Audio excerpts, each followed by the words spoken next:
Nog bwskango sidi bagan khlaika Teliamura hawai bari gas point ganani amchayo tongnai Gopalnath bomi koktisalot Teliamura thani police a sidi bagan no tani sogi rekha abon logi bin nogo tongmani 3 kg sidi karan bo romkha yagulo nogni bubagra eba sidi kainai Gopalnath bomik no thana romi talangka asalo Teliamura thani OC Rajiv Devnath DCM eba executive magistrate Horipot Sarkar Hangkor police Pannalal Sen no khoboi kubini police rokbo manjakha hamia raida bai nogo sidi kaimani kebengi মামলা খাইকানি শাখা OC সাথে গোপন সংবাদের ভিত্তিতে আমরা Hawaibari CNG গ্যাসের কাছাকাছি ননীগোপাল নাথ ভৌমিকের বাড়িতে আমরা আসি।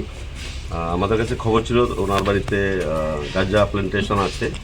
তো যথারীতি আমরা এক্সিকিউটিভ ম্যাজিস্ট্রেট স্যারকে নিয়ে আমরা সার্চ করি এবং আমরা ওনার বাড়িতে খবরের সত্যতা পাই। ওনার বাড়িতে আমরা গাঁজা প্ল্যান্টেশন পাই। পাশাপাশি ওনার ঘরেও আমরা সার্চ করি। ঘরে সার্চ করেও আমরা একটি ড্রামের মধ্যে ড্রাই গাঁজা পেয়েছি। তো আজকে ওনার বিরুদ্ধে আমরা একটা এনডিপিএস ধারাতে মামলা নেব। স্যার ড্রাই গাঁজা কত রকম হয়েছে? 3 কেজি। স্যার কী করবেন যে বাড়ির মধ্যে যে এমনি গাঁজা চাষ করতেছে মানে তার বিরুদ্ধে এখন কি অ্যাকশন আমরা এনডিপিএস একটা ওনার বিরুদ্ধে আমরা মামলা নেব। আমচেন লুকুরগনি বিশিংতই সাউই মানকা বিশি কলমা রমিনা নগর সিদি কাই ফালাই তঙ্গ গোপালনাথ বমিক। Bureau report কক্ষরা।